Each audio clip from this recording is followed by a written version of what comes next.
Hi, everyone. Welcome back to Sexual Assault Survivor Stories, the SAS podcast. And happy Thanksgiving. I'm glad you're here.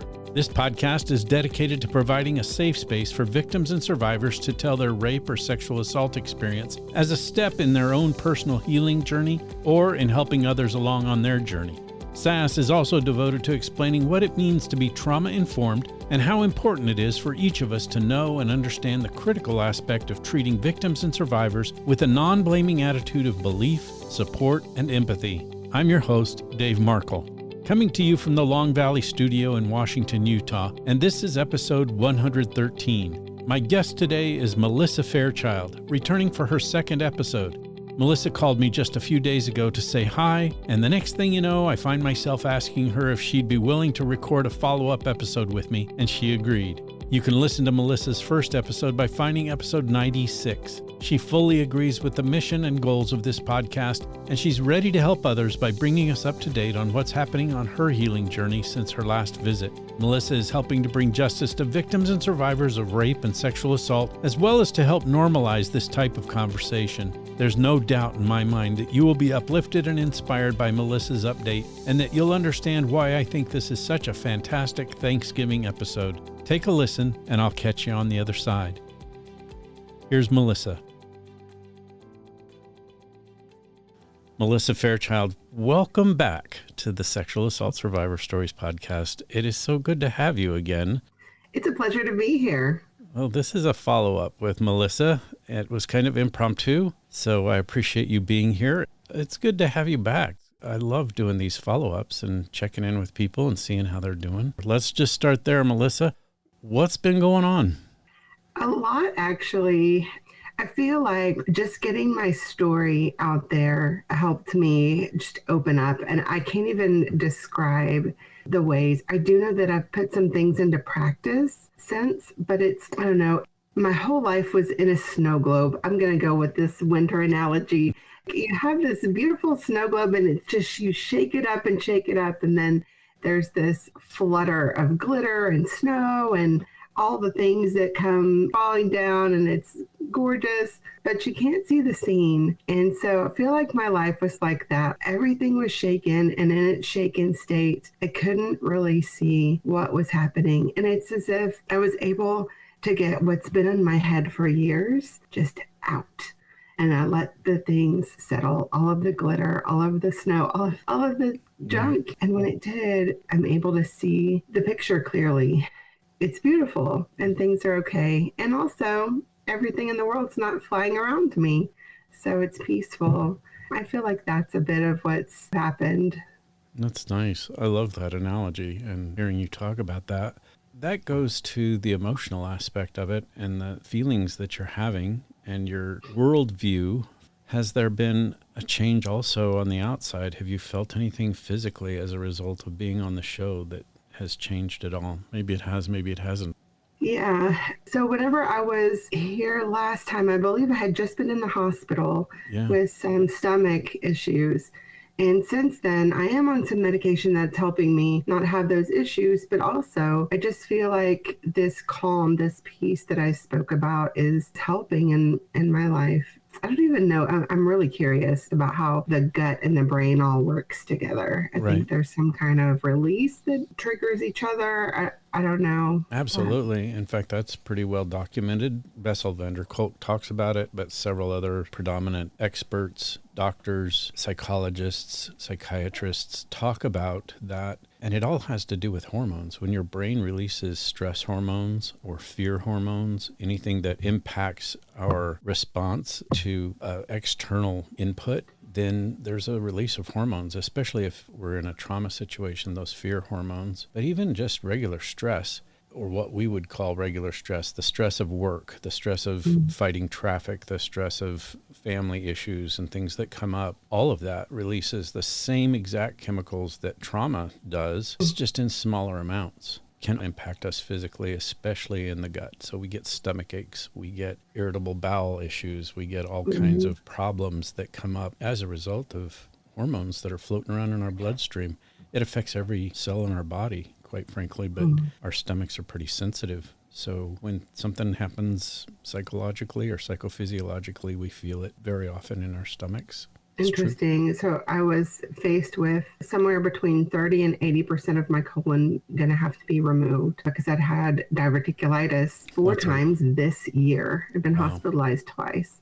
And since I think we recorded in July, and since then I haven't had any more incidents. It's just a new day. It's really good to get my story out and to quit dwelling on it, I guess.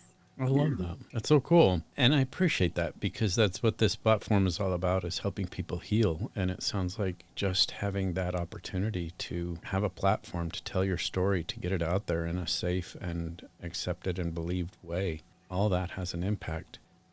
Melissa, can you tell us whether or not there has been any impact from people who may have contacted you, friends, family, even strangers, maybe non-acquaintances that have reached out to you as a result of your appearance on the show?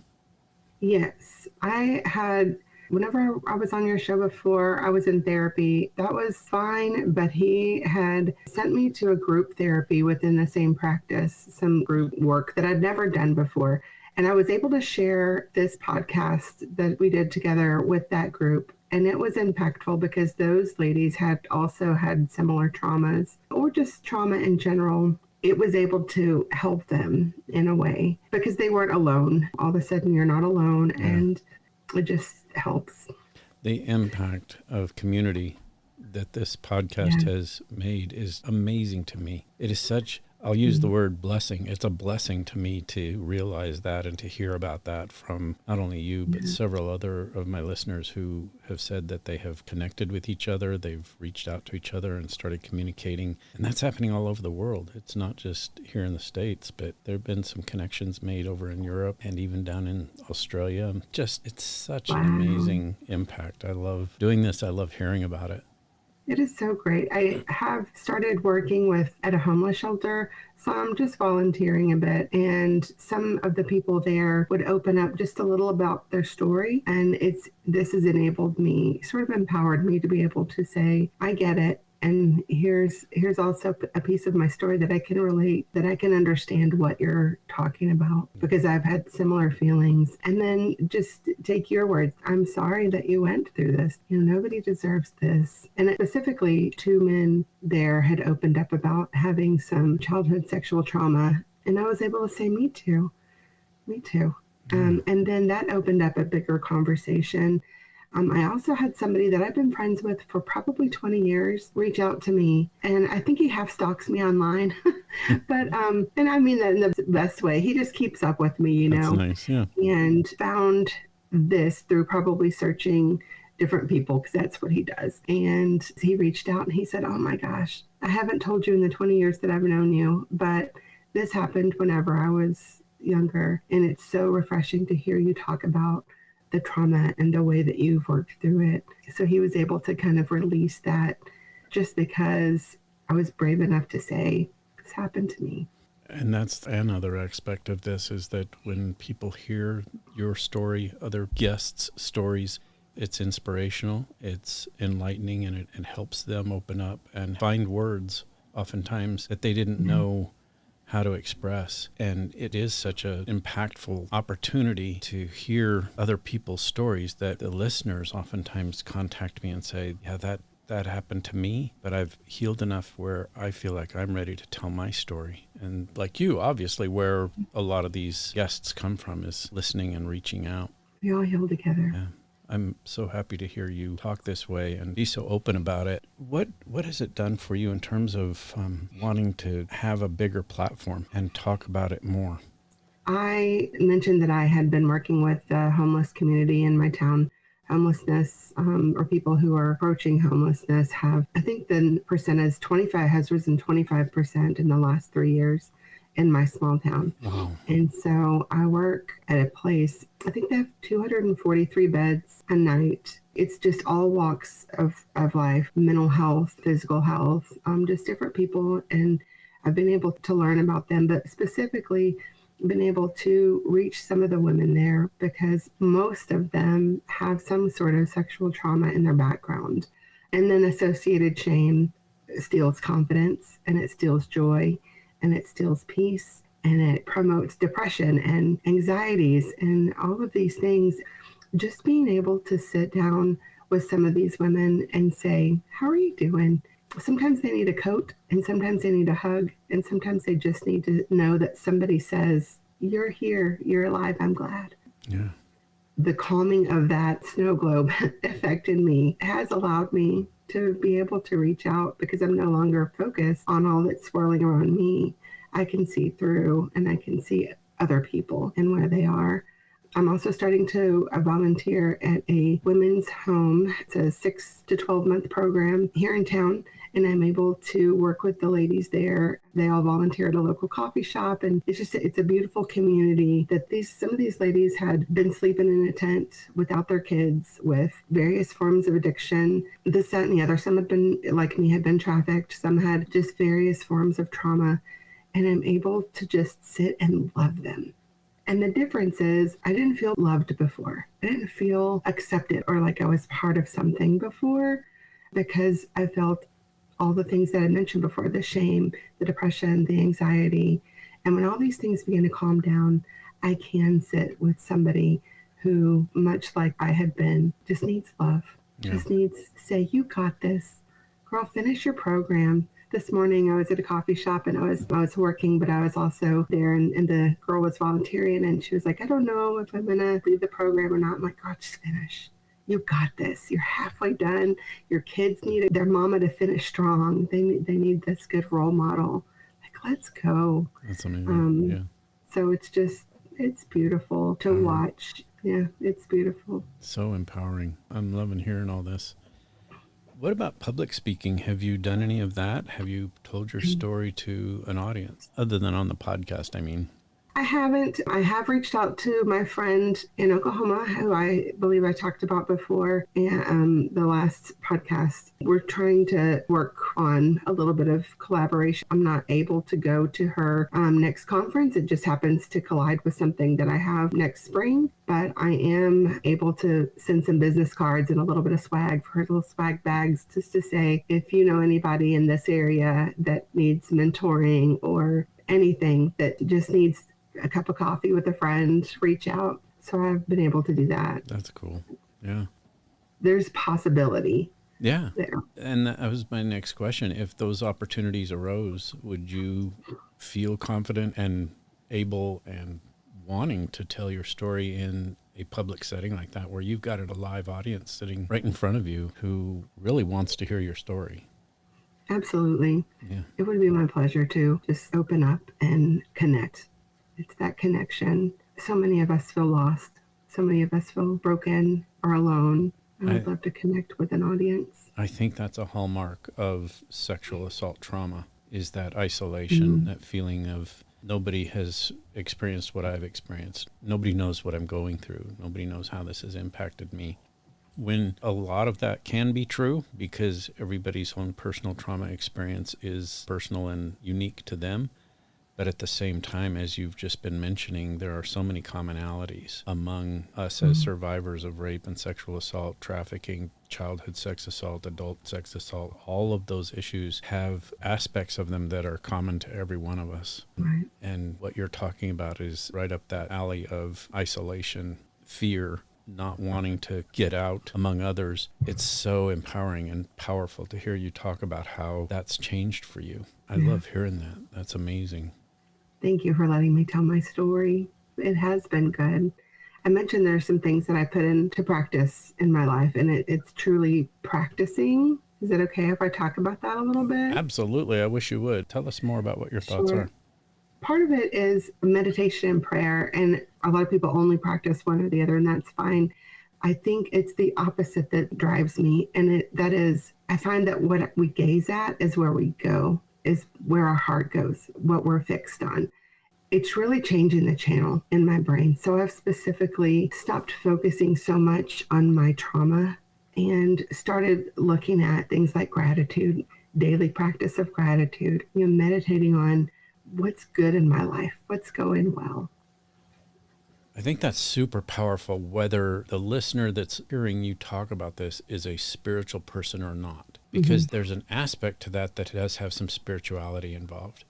But there's Right. also an aspect to that for some people, there's nothing spiritual about it. It's just Mm. personal growth and personal understanding and Yeah. the inner peace that they feel when they meditate. Hmm. And meditate can mean Sure. different things to different people. Some people, as you mentioned, some people may look at it as prayer. Some people may look at Hmm. it as clearing their mind of everything except gratitude, Right. focusing on certain aspects. I think that's an important, critical part of healing. Yeah, I'm absolutely glad you brought that up. Makes perfect sense.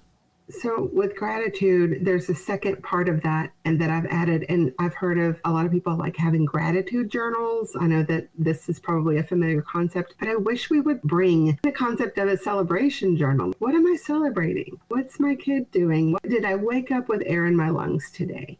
Because there's so much that can get us down. Life has circumstances that just come at us. We don't expect them and they suck. But there's also truth that there's good.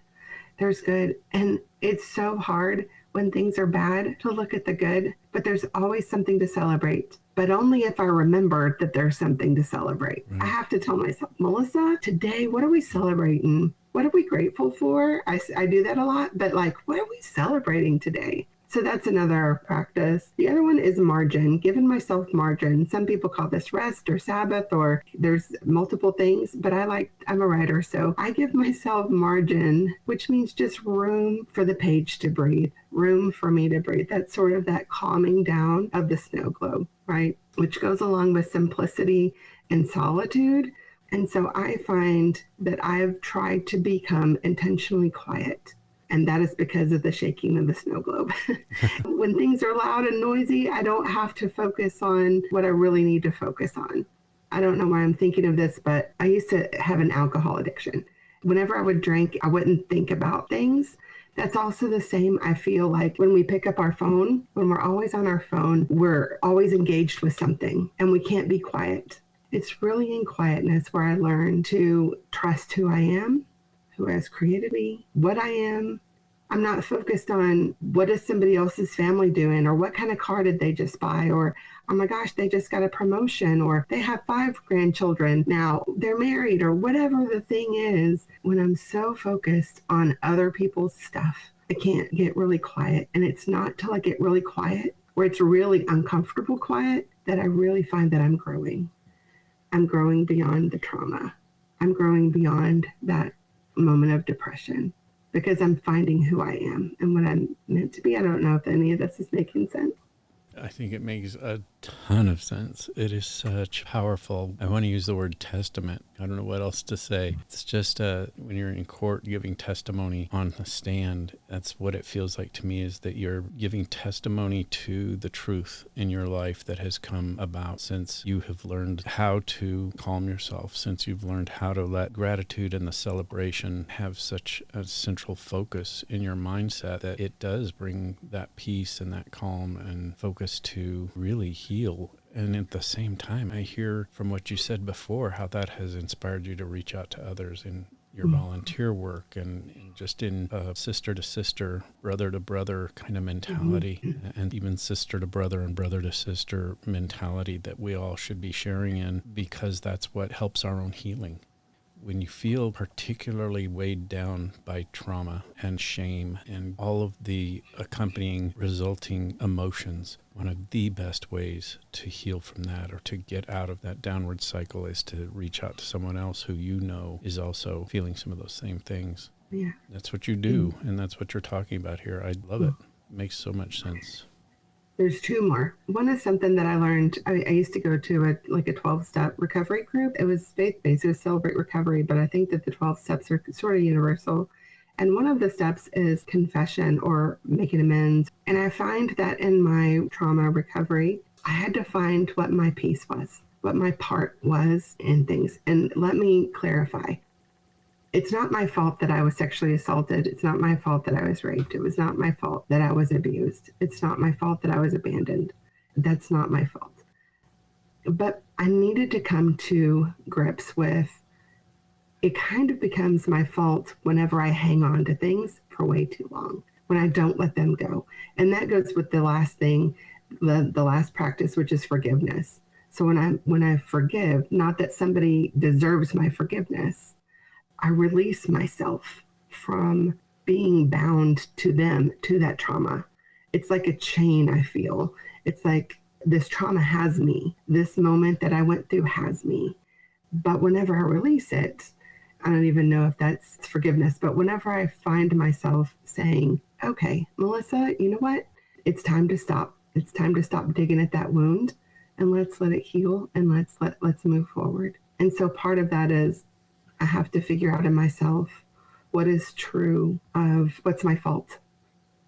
That's a poor way. You probably have a better way to say it, because a lot of it's not my fault. But like, what can I do to help myself heal? I guess is what I'm saying. And part of that is forgiveness. And I don't think that. I know that forgiveness isn't. It's okay what you did. That's not what I'm talking about. Right. What I mean is, it's okay for me to move on and leave. Well, I'm a person of faith, so leave room for God's wrath or whatever, whatever, however you want to phrase it. Whatever they're doing, it's not my business anymore. Yeah. What they've done to me is not my business anymore. What I'm going to do to heal and move forward from them and have them not be part of my life, now that's my business. And so putting all of these things intentionally into practice week after week has been really healing. And the catalyst was being able to come here and sit down with you and say, these things happened to me, but I'm okay.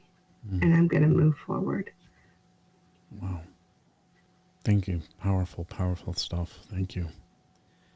Thank you. I also want to comment on what you just said at the end about forgiveness, and not only forgiveness to the letting go of what someone else did to you. It doesn't mean you have to accept them. You can forgive the act of them being malevolent or malicious or hateful or harmful to you. It doesn't necessarily mean you have to embrace them and accept them. But there's an element there of shame that we often carry along with whatever has happened to us. Like you said, maybe there is a part that I did. I think letting go of that is important because there's nobody out there who does anything that invites someone else to rape them or sexually assault them. Right.